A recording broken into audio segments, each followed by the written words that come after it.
update.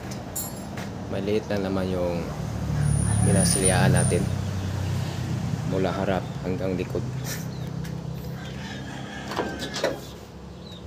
Yan yung ni-repair. Tsaka dito.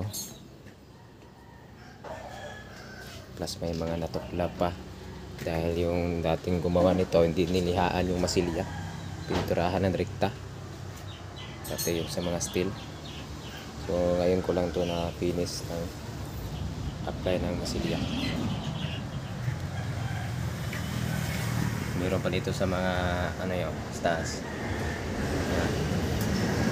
Marami pa yung tutuklapin dyan. So dito, i-repair din to. Tapos itong sahod niya, scrap to metal yan.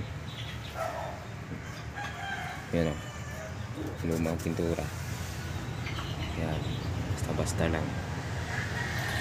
Hindi nalinis ng maayos o niliha bago pininturahan. Kaya ganyan ang nangyari. Ito na muna ang update natin ngayon.